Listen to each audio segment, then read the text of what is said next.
예, 우리 같이 함께 말씀 찾아보도록 하겠습니다. 우리 마태복음 2장 1절에서 12절 말씀입니다. 마태복음 2장 1절에서 12절 말씀. 제가 가지고 있는 성경 신약 2페이지 있습니다. 같이 함께 교독하도록 하겠습니다. 헤롯 왕 때에 예수께서 유대 베들레헴에서 나심에 동방으로부터 박사들이 예루살렘에 이르러 말하되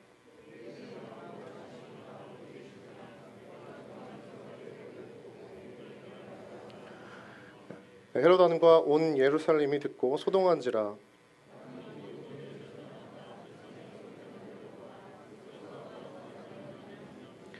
이르되 유대 베들레헴이오니 이는 선지자로 이렇게 기록된 바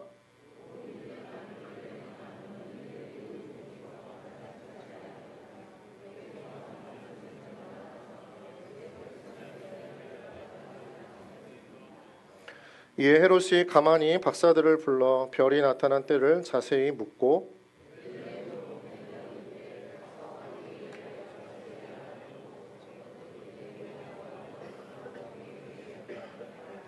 박사들이 왕의 말을 듣고 갈새 동방에서 보던 그 별이 문득 앞서 인도하여 가다가 악이 있는 곳 위에 머물러 서 있는지라.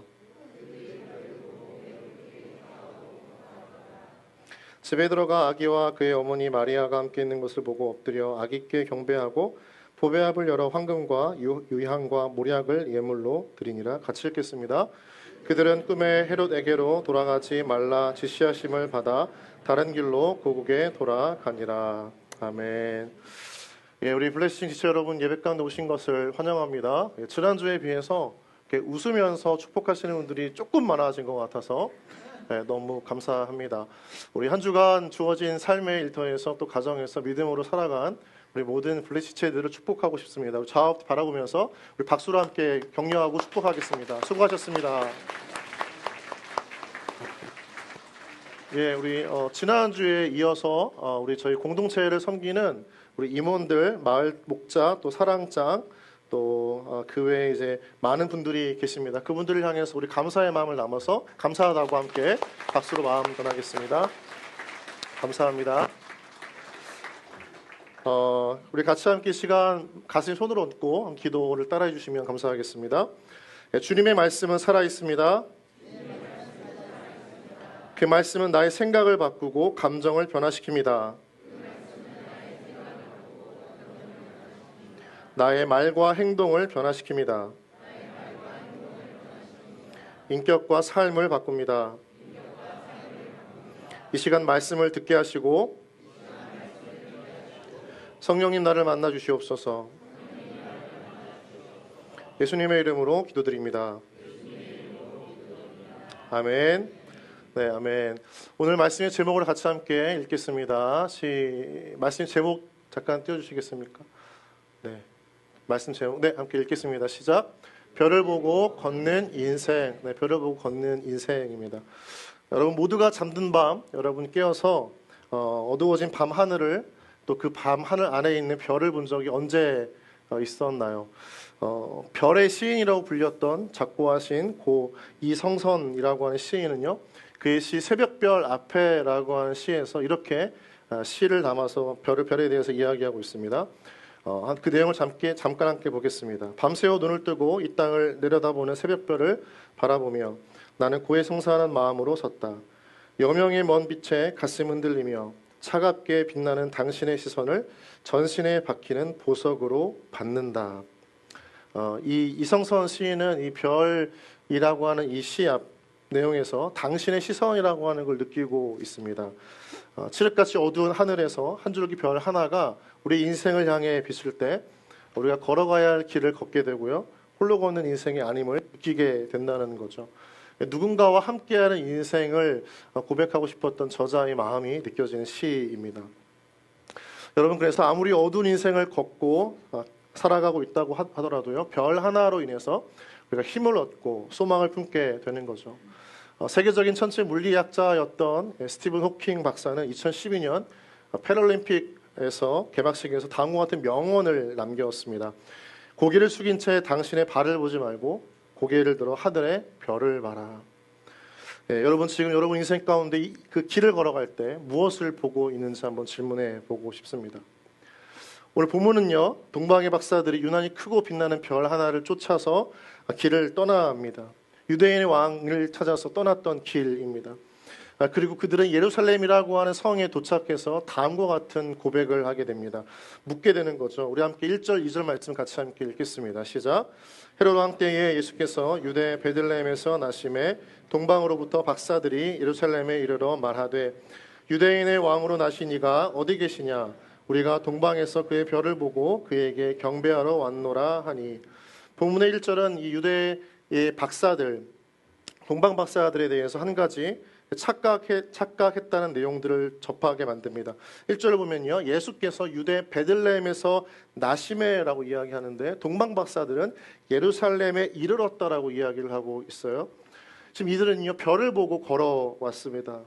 그 길을 따라왔고요, 예수님께서 태어나신 곳을 향해 걸었습니다. 그런데 그들의 출발점에서 도착지까지는 다른 길을 갔다고 생각했지만 정작 그들이 가야 할 베들레헴에 도착하지 못했습니다. 이들은 지금 예루살렘에 도착해 있다는 거죠. 별을 보고 가야 할 길의 방향을 잡기는 했지만 그 근방에 이르러서 다 왔다고 착각한 나머지 별이 가리키는 장소가 아닌 그들이 생각한 장소 예루살렘에 도착해 있었던 겁니다. 여러분, 여기서 우리는 우리의 지식과 경험을 너무 의지한 인간의 연약함을 마주하게 됩니다. 여러분, 내비를 치고 목적지를 가본 적이 많으시죠? 그리고 목적지에 다 달았을 때 다 왔다 생각하고 내비를 끄고 그 목적지를 찾아갈 때 오히려 더 헤맸던 경험들이 한 번쯤은 다 있지 않습니까? 다 왔는데 계속 뺑뺑이를 돌았던 그 경험들, 우리에게 다 한 번쯤 있었던 경험들이죠. 신앙도 마찬가지라는 거죠. 이 정도면, 이만큼이면 내 신앙생활에 큰 문제가 없다라고 생각할 때가 있다는 겁니다. 이 정도면 잘하고 있는 거겠지라고 우리가 스스로 착각할 때가 있다는 거죠. 우리가 알아야 할 것은 무엇입니까?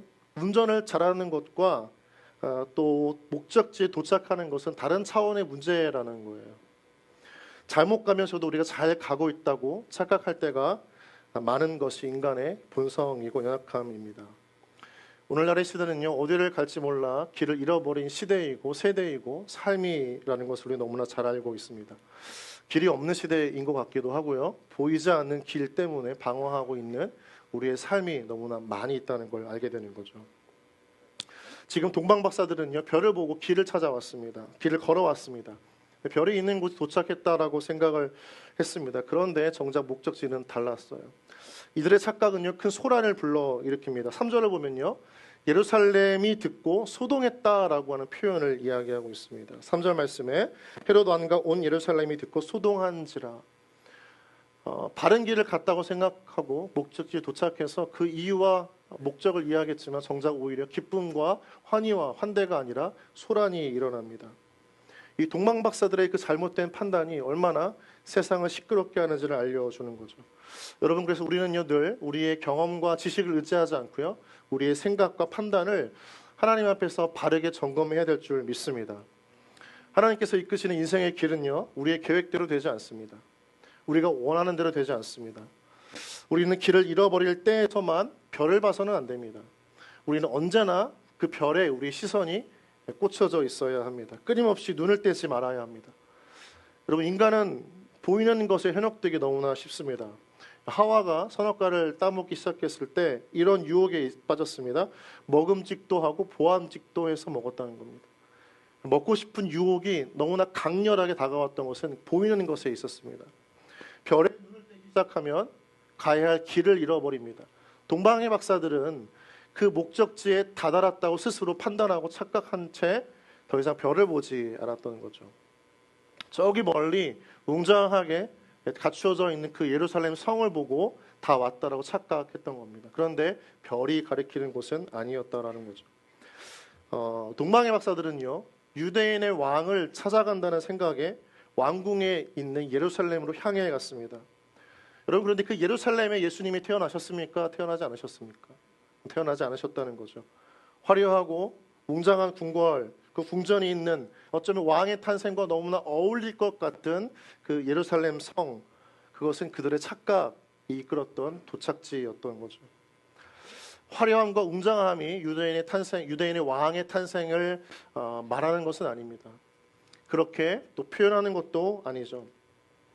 여러분, 인도의 타지마할은 무굴 제국의 황제였던 샤자한이라는 사람이 자신의 14번째 아이를 낳다가 사망한 아내 문타즈 마할을 기리기 위해서 만든 굉장히 큰 화려하고 아름다운 궁전입니다. 많은 관광객들이, 수만 명의 사람들이 매해 그곳을 방문하지만 사실 그 관광객들이 잊어버린 게 있다면 그 타지마할의 성은요, 궁전은요, 그 하나의 화려한 궁전을 짓기 위해서 2만 명의 사람들이 희생했던 자리라는 거죠. 그 사람들이 17년 동안 땀과 피를 흘려가면서 지었던 성이었습니다. 궁전이었습니다. 최고의 예술 작품으로 우리 여겼지만 사실 그 안에는 그 노동자들의 피와 땀이 얼룩져 있었던 곳입니다. 그래서 이 타지마할을 가리킬 때 다른 별명이 있어요. 뭐냐면 세상에서 가장 아름다운 무덤이라는 거죠. 무덤입니다. 그곳에는 생명이 없습니다. 사람을 살리는 기쁨 또한 없습니다. 가혹한 노동의 대가로 만들어진 아름다운 무덤일 뿐입니다. 여러분, 우리가 신앙은요, 화려함이 아니라 복음을 따라 살아가는 것임을 믿습니다. 복음은요, 화려하지 않습니다. 그렇지만 생명력이 있습니다. 사람을 살리고 영혼을 살리는 생명력이 복음 안에 있고 예수 안에 있고 신앙 안에 있는 거죠. 그 복음은요, 말씀을 통해 드러나고 말씀의 시작은 예수님이십니다. 이 예수님께서 오늘 본문을 보면 그분이 태어나신 곳을 우리가 함께 좀 주목하기를 바라는데요. 그분이 태어나신 곳이 어디입니까? 우리 4절부터 6절 말씀인데 같이 함께 읽어보겠습니다. 시작. 왕이 모든 대제사장과 백성의 서기관들을 모아 그리스도가 어디서 나겠느냐 물으니 이르되 유대 베들레헴이오니 이는 선지자로 이렇게 기록된 바 또 유대 땅 베들레헴아 너는 유대 고을 중에서 가장 작지 아니하도다. 내게서 한 다스리는 자가 나와서 내 백성 이스라엘의 목자가 되리라 하였음이니라. 예수님은 유대 고을 중에 가장 작은 마을이었던 베들레헴에서 태어나셨습니다. 큰 도성이었던 예루살렘과 비교하면 변방에 지나지 않았던 아주 작은 마을이었습니다. 변방은 어떤 곳입니까? 변방은 세상에서 소외되고 가난하고 힘이 없고 가진 것이 없는 자들이 모여 사는 곳이 변방입니다. 유대인의 왕이라고 했던 예수님과 탄생과는 전혀 어울리지 않는 장소가 바로 이 변방입니다. 변방은요, 세상의 중심에서 그 우위에서 밀려 쫓겨난 사람들이 모여드는 곳이 변방입니다. 이 변방의 마을에는 배고픈 자들이 많았습니다. 인생 가운데 허기지고 목마른 자들이 모였던 곳이 이 베들레헴입니다. 상처투성이의 사람들이 모여들었습니다. 가정이 깨어지고 일터가 무너진 자들이 어쩌다가 흘러와서 모였던 곳이 베들레헴입니다. 그것이 바로 변방이라고 하는 거죠. 세상에서 가장 낮은 자들이 모여 사는 곳이 변방입니다. 그런데 여러분, 우리가 잘 알아야 될 것은 그 변방의 한 마을에, 그 도시에, 그 사람들 속에 사실은 세상을 바라보는 실상이 아주 가까이 있다는 거죠. 인생의 슬픔과 아픔과 배고픔을 마주하게 되어지는 곳은 어디냐면 세상의 중심부가 아니라 바로 이 변방 한 구석에 있는 작은 마을이라는 겁니다. 예수님은 그 변방에서 태어나셨습니다. 세상의 아픔을 다 아셨고 슬픔을 다 체험하셨고 그 인간들의 굶주림을 다 헤아리시기 위해서 주님은 이 가장 변방에 있었던 베들레헴에서 태어나셨어요. 이 변방에서 놀라운 하나님이 일이 일어나기 시작합니다. 왜냐하면 변방을 통해서 다시 한번 하나님은 세상을 바꾸어 가시기를 원하시는 꿈이 있으시기 때문이죠. 여러분, 인류 문명의 역사를 보면요, 우리가 알고 있는 것처럼 그 시작은요, 세상의 중심부가 아니라 세상의 변방이라고 얘기했던 그 지역에서 놀라운 변화가 일어났던 것들을 보게 됩니다. 오리엔트의 변방이었던 그리스와 로마가 있습니다.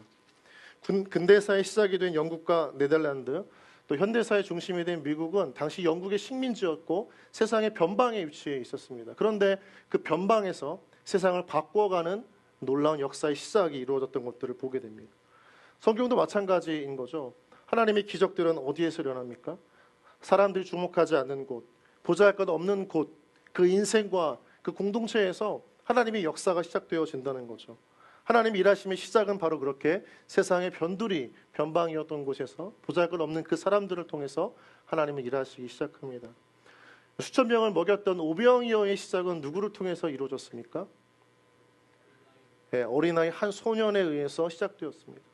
모두가 외면했지만 그 한 명의 작은 소년이 가지고 있었던 그 한 끼 식사를 통해서 수천 수만 명의 사람들을 먹이는 하나님 나라의 일이 시작되어졌던 것이죠. 마가복음을 보면요, 예수님의 기적은 어디에서 시작되어졌습니까? 가장 소외되고 병들고 그 세상 속에서, 사회 속에서 고립되어졌던 수많은 약자들에 의해서 기적이 시작되었습니다. 사람들이 만나지 못했던 그 환자들, 병자들, 저주받은 자들을 통해서 하나님의 기적은 먼저 보여지기 시작했습니다. 그들의 인생을 통해서, 바뀌어진 그들의 삶을 통해서 많은 사람들이 하나님의 오심, 메시아의 구원을 바라보는 통로가 되었던 것은 연약하고 소외되고 상처 입은 자들을 만지셨던 하나님의 일하심, 그 속에서 하나님의 기적이 시작되었던 것이죠. 여러분, 19세기 말 복음을 전하기 위해서 이 조선 땅, 이 부산을 포함한 조선 땅을 밟았던 청년 선교사들이 있었습니다. 여러분, 그 청년 선교사들은 각자가 속한 나라에서 엘리트 계층이었고 전문인이었습니다. 의사였고 교수였고 또 교사 등의 직업을 가졌던 전문직 종사자들이었습니다. 근데 이들이 찾아왔던 조선은 그 당시에서는 굉장한 변방이었습니다. 변방 중에 변두리였고 세상에서는 가장 변두리에 있었던 나라였습니다. 여러분, 우리 나라를 표현할 때요, 조용한 아침에 나라라는 이름을 가지고 있죠. 별명입니다. 여러분, 이게 굉장히 시적이고 아름다운 명칭 같지만 사실은 그만큼 누구도 인지하지 못했을 만큼 변방에 있었던 나라였기 때문입니다. 조용한 아침에 나라라고 하는 것은 있는지도 없는지도 모를 정도로 그 의미 자체가 사람들에게 도저히 보여지지 않았던 작은 나라, 그게 바로 조선이었던 거죠. 그런데 그들은 이 조선 땅에 왔습니다. 왜입니까? 하나님의 놀라운 역사가 이 조선 땅을 향해 있다라고 하는 강렬한 부르심을 느꼈고 그 순종 가운데 이 조선 땅을 밟았던 선교사들의 헌신들을 우리가 보게 되어졌던 거죠. 그를 통해서 조선은 놀라운 부흥의 물결을 경험했고 그 물결은 열방을 향해 흘러가면서 세상을 뒤엎는 은혜의 근원지가 되었던 것들을 보게 됩니다. 예루살렘을 태어나셨던 예수님이 아니라 베들레헴에 태어나신 그 예수님의 놀라운 일은 바로 그것을 상징하고 있는 거예요. 유대국을 중에서 가장 작은 마을입니다. 주목받지 못하는 지역이었습니다. 변두리의 공동체와 또 세상의 중심과는 거리가 먼 사람들이 베들레헴에 있었습니다. 근데 오늘 본문을 보면서 제 마음 가운데 크게 와닿았던 것은 뭐냐면 그 베들레헴에 별이 떠 있다는 것입니다. 그 작은 마을, 상처 입은 사람들이 모여있는 공동체에 별이 떠 있는 겁니다. 가진 자들, 힘 있는 자들, 세상을 통치하는 그 예루살렘 위에 별이 떠 있는 게 아니라 하나님의 별은요, 상처 입고 가난한 자들, 소외된 자들, 세상의 중심에서 밀려나서 아픔 가운데 있는 자들이 사는 그 작은 베들레헴 마을에 별이 떠 있다는 거죠.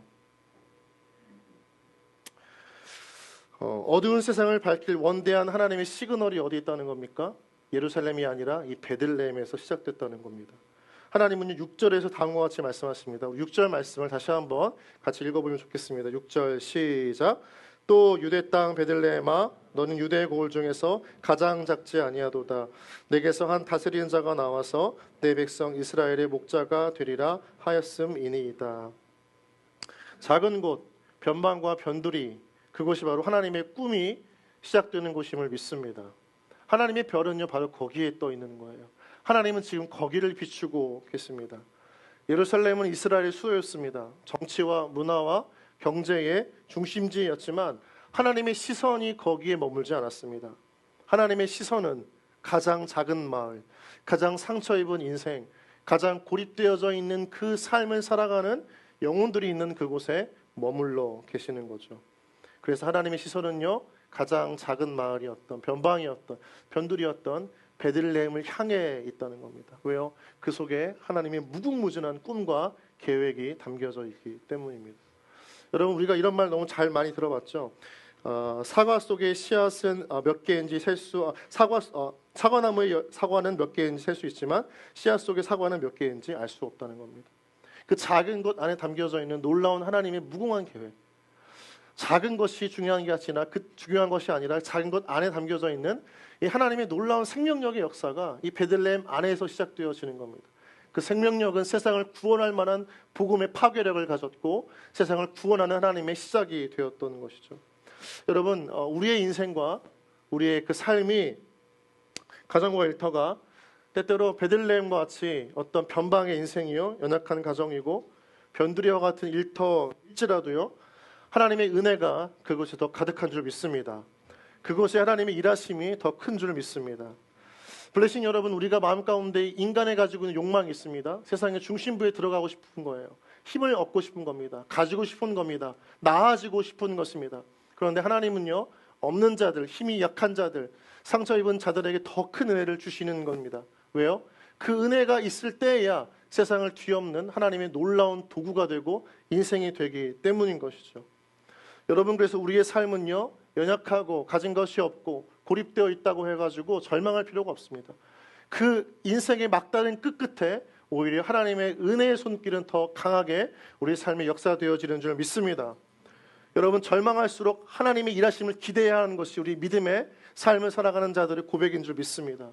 하나님은요, 그 인생을 향해 축복하고 계십니다. 가진 자가 아니라, 힘 있는 자가 아니라, 얻는 자가 아니라 하나님 앞에 연약하고 쓰러지고 넘어져 울고 있지만 그 인생을 향한 하나님의 은혜가 더 강하다는 것을 하나님은 지금 이 말씀을 통해서 또 우리에게 보여주시기를 원하시는 거죠. 우리가 해야 할 것이 있다면 한 가지입니다. 우리의 시선을 리포커싱 해야 된다는 거죠. 우리 9절 말씀 같이 함께 읽어보겠습니다. 9절 시작. 박사들이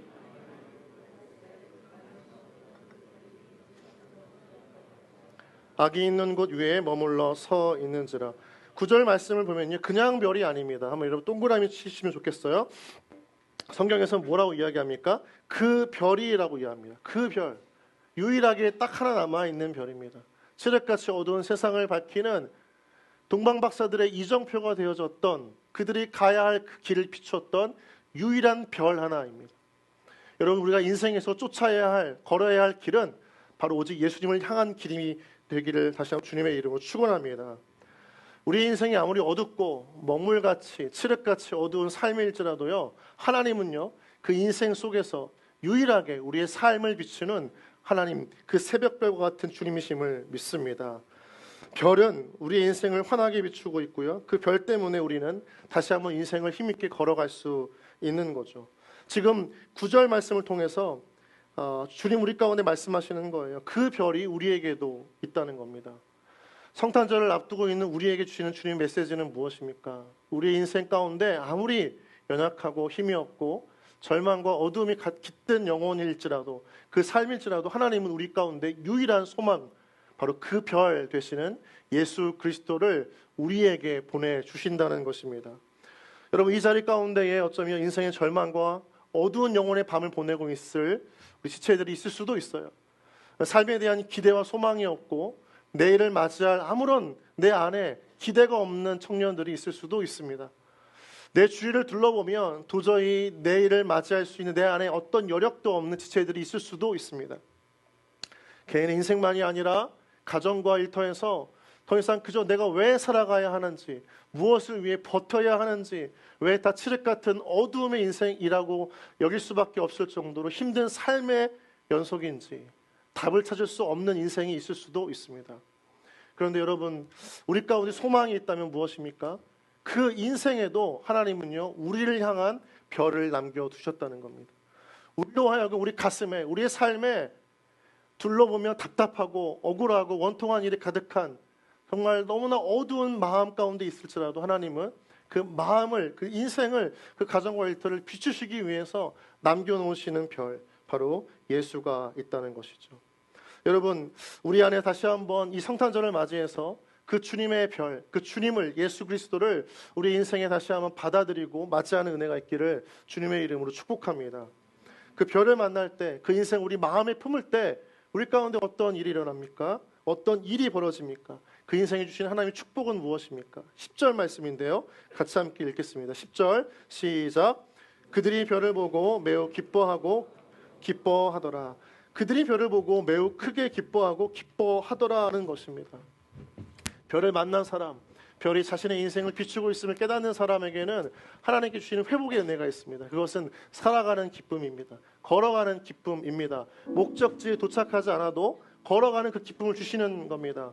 여러분, 우리가 고민이 있습니다. 내가 왜 살아야 하는지, 무엇을 위해 걸어가는지, 무언가 열심을 다해 살아가지만 그 이유와 목적을 잃어버린 채 걸어갈 때 살아갈 의미를 찾지 못하는 청년들이 참 많습니다. 그러한 인생들이 너무나 많습니다. 중요한 것은 무엇입니까? 지금 내 삶에 그 이유와 의미를 던져주시는 것은 바로 예수 그리스도 한 분뿐이라는 거죠. 회복할 수 있는 유일한 길이 어디에 있냐면 바로 그 예수 그리스도를 바라보는 것입니다. 세상에 우리 인생에 답이 있지 않습니다. 무너진 가정과 쓰러진 일터, 또 어려웠던 내 삶에 대한 질문들을 수없이 던지지만 그 답은요, 세상에 있지 않다는 거예요. 우리는 때로 목적지가 없고 답이 없는 길을 걸어갈 수도 있습니다. 그게 사실은 인생이라는 생각들을 하게 됩니다. 왜 걸어야 하는지, 왜 살아야 하는지. 중요한 건 그 답을 모른 채 살한다 할지라도 그 살아가는 여정 속에서 우리에게 하나님은요, 기쁨을 잃어버리지 않기를 바라신다는 거예요. 그래서 남겨놓으신 분이 바로 예수 그리스도입니다. 여러분, 이 말씀을 잘 기억하십시오. 그들이 별을 보고 매우 크게 기뻐하고 기뻐하더라. 살아가는 기쁨, 목적지를 잘 모르고 그저 방황하고 걷는 것 같지만 하나님은요, 우리 안에 그 여정 가운데에서 별을 보기를 원하십니다. 예수를 보기 원하고 그 예수 때문에 점점 우리 인생의 어두운 터널을 지나면서 결국 비추시고 환하게 하시는 하나님을 만나게 하시는 하나님의 은혜의 길이 우리 가운데 있을 줄 믿습니다. 여러분, 이 말씀을 좀 잘 기억했으면 좋겠어요. 가슴에 별을 간직한 사람은 어둠 속에서 길을 잃지 않는다. 우리 같이 한번 읽어볼까요? 자, 시작. 가슴에 별을 간직한 사람은 어둠 속에서 길을 잃지 않는다. 길을 잃지 않는, 가슴에 별을 간직한 사람, 우리 안에 있는 별은 누구냐면 예수 그리스도죠. 요한복음 말씀하십니다. 예수께서 내가 길이요 진리요 생명이다. 우리는 가야 할 목적지에 꽂혀져 있지만 주님은 그렇지 않은 거예요. 지금 우리의 삶을 비추시고 우리의 길이 되어 주시는 것이 하나님의 마음입니다. 이사야서 40장 26절 말씀처럼 우리 가운데 이렇게 고백하고 있습니다. 눈을 들어 그 별을 보라는 겁니다. 별을 바라보는 인생은요, 목적지가 어디인지 지금 당장 알 수 없지만 반드시 도착하게 되어져 있습니다. 여러분, 우리 블레싱 지체들의 삶 가운데에서 별을 보고 별을 품고 별을 바라보며 걷는 인생 되어지기를 주님의 이름으로 축복합니다. 여러분의 인생은 아직 어둠 가운데 끝난 것이 아닙니다. 다시 비추시는 하나님이 계십니다. 여러분의 영혼에도, 인생에도, 가정에도, 삶에도 하나님 여전히 그 별 하나를 남겨놓으셨습니다. 그 별을 보고 걸어가는 여러분과 저와 우리 공동체가 되어지기를 다시 한번 주님의 이름으로 축복합니다. 여러분, 우리가 땅을 보지 마십시오. 주위를 둘러보지 마십시오. 사람 보지 말고 저 하늘, 우리를 위해 떠있는 그 별 바라보면서 믿음으로, 기쁨으로 한 걸음 한 걸음 내딛고 걸어가는 여러분 인생 되어지길 다시 한번 주님의 이름으로 축복합니다. 우리 함께 이 시간 예수 우리들의 밝은 빛 함께 찬양하며 나아갈 때 우리 모두 일어나서 함께 찬양하겠습니다.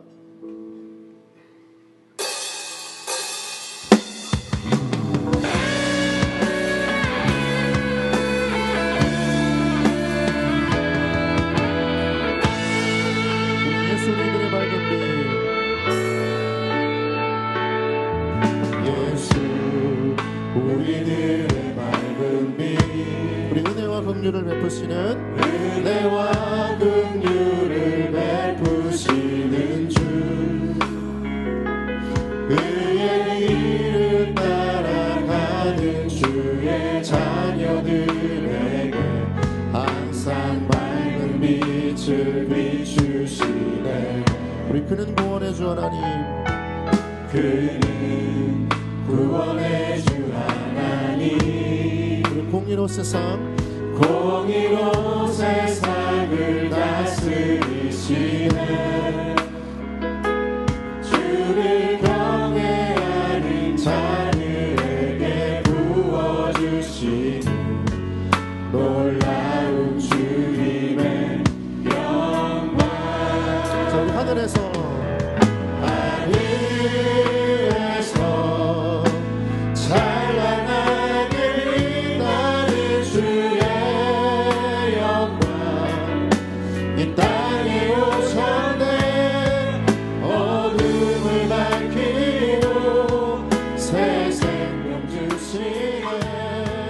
영원히 빛나는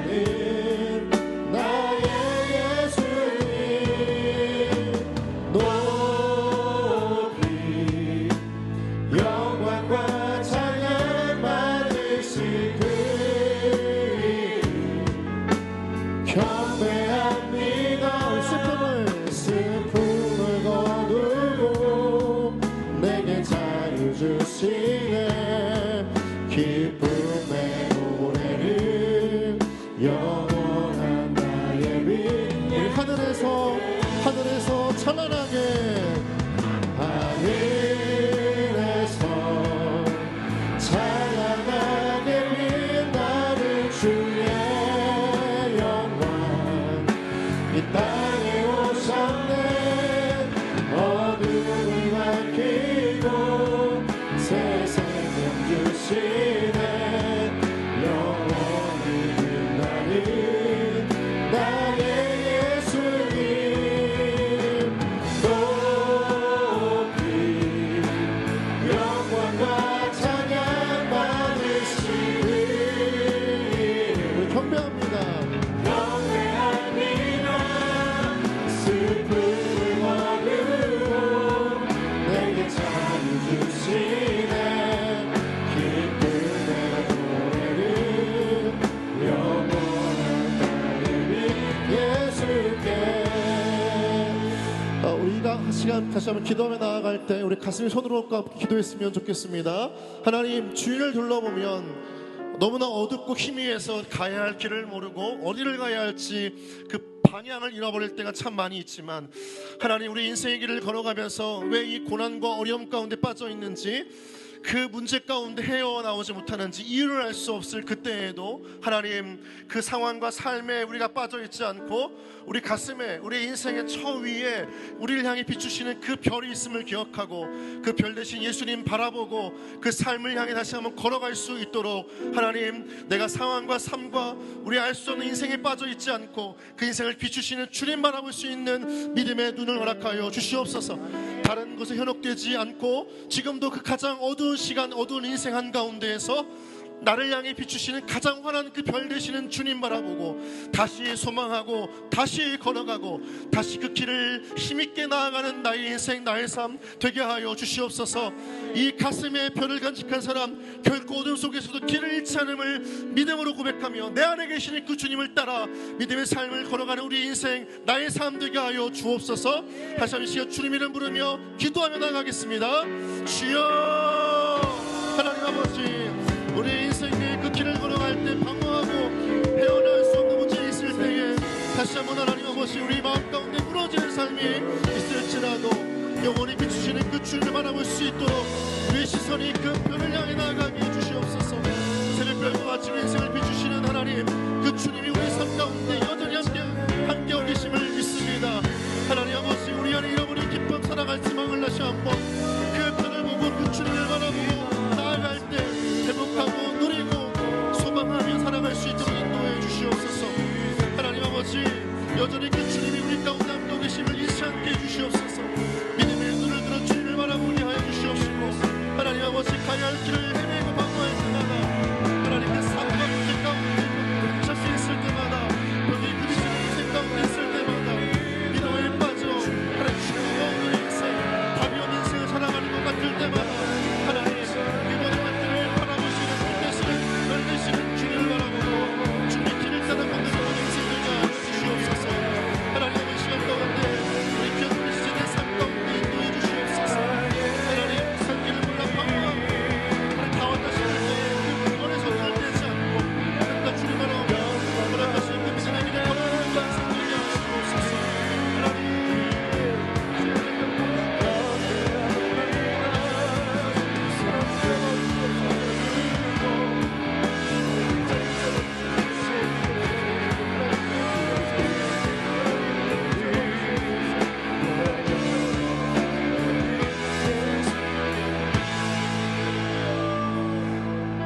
하나님 아버지, 인생의 출구와 답을 몰라 미로에 빠져있는 우리 블레시체들의 삶 가운데 여전히 그 영혼들을 향한 하나님의 가장 환한 새벽별 같은 그 빛이 비추고 있음을 믿습니다. 하나님, 주위를 둘러보며 막혀있는 담과 같은 인생 같지만 하나님, 그러나 그 모든 것들을 비추시고 끝까지 우리의 길을 인도하시기 위해서 떠나지 아니하시는 한 분이 바로 예수 그리스도이심을 믿습니다. 하나님, 우리가 사람 보고 상황 보고 또 세상의 유혹 가운데 빠져 있지 않고 우리를 떠나지 않고 가장 어두운 인생 한가운데서도 가장 환한 빛으로 우리 인생을 비추시는 주님 바라보고 그 주님을 가슴에 품고 인생에 담아 믿음의 길을 걸어가는 우리 모든 블레시치를 되어질 수 있도록 성령이여 함께하여 주시옵소서. 다른 곳에 현혹되지 않게 하여 주시옵시고 오직 그 주님께 우리의 믿음의 시선을 고정하고 허락하신 그 믿음의 삶을 힘있게 걸어가는 우리 모든 블레시치 되게 하여 주시옵소서. 하나님, 환경과 삶과 상황 가운데 주눅들지 않게 해주시옵소서. 고개를 떨구지 않게 해주시옵시고 땅을 바라보고 고개를 숙이는 것이 아니라 당당하게 고개를 들고 믿음의 삶을 마주하며 걸어갈 수 있도록 주님 인도해 주시옵소서. 그 길을 걸어가면서도 부딪히고 넘어지고 잘못 들어설 수도 있지만 그러나 그것 때문에 낙마하고 낙심하지 않게 그 마음을 붙들어 주시옵소서. 환한 빛으로 그 마음의 어둠을 물리쳐 주시옵시고 그 10년과 빛 가운데 다시 한번 역사하여 주셔서 하나님, 이미 2000년 전 이 땅 가운데 우리를 위하여 우리의 삶을 위하여 온 세상을 비추는 그 빛으로 오신 주님을 다시 한번 우리 인생의 온전한 구주로 받아들이고 그 희망의 삶, 믿음의 삶을 힘껏 걸어가기로 작정하는 우리 모든 블레시체 되어질 수 있도록 성령이여 우리 마음의 영혼의 어둠을 거저 주시옵소서. 환하게 비춰주신 주님 만나게 하여 주시옵소서. 빛을 오신 주님의 나의 주님을 고백하며 날마다 빛 되신 주님의 삶을 고백하며 선포하며 나아가는 우리 모든 지체들 되게 하여 주시옵소서. 하나님, 우리 공동체 안에 기쁨을 잃어버린 자들이 있습니다. 살아가는 이유와 목적을 모른 채 그저 방황하는 삶 가운데 무기력과 침체된 삶을 살아가면서 언제 끝날지 모를 이 인생의 방황을 다시 한번 하나님께 의탁하며 눈물을 흘리며 기도한 죄들이 있습니다. 하나님, 살아갈 기쁨을 회복하여 주시옵소서. 내일을 소망할 이유를 주님을 통해 발견하게 하여 주시옵소서. 내가 길이요 진리요 생명이라고 말씀하신 그 주님 안에 우리 인생의 답이 있음을 기억하고 날마다 그 주님 하루하루 붙잡으며 걸어가는 우리 모두의 블레시체를 되어질 수 있도록 성령이 함께하여 주옵소서. 하나님, 아픔과 연약함과 세상의 중심에 떠밀려져 있던 사람들이 모여있던 그 베들레헴을 통해서 다시 한번 그 땅에 하나님의 놀라운 시작을 행하신 하나님 아버지, 우리의 인생이 연약하고 짝이 없고 보잘것없음을 스스로 한탄하는 그 순간 가운데에도 그 인생 한가운데 우리의 삶을 통해서도 하나님은 여전히 꿈꾸고 기대하고 계신 줄 믿습니다. 우리의 삶을 묵상하지 않고 그 삶 한가운데서도 소망하고 꿈꾸시는 하나님 바라보는 우리 모든 지들 되게 하여 주시옵소서. 그 주님의 꿈을 통해 우리 인생을 꿈꾸는 자들 되게 하여 주옵소서.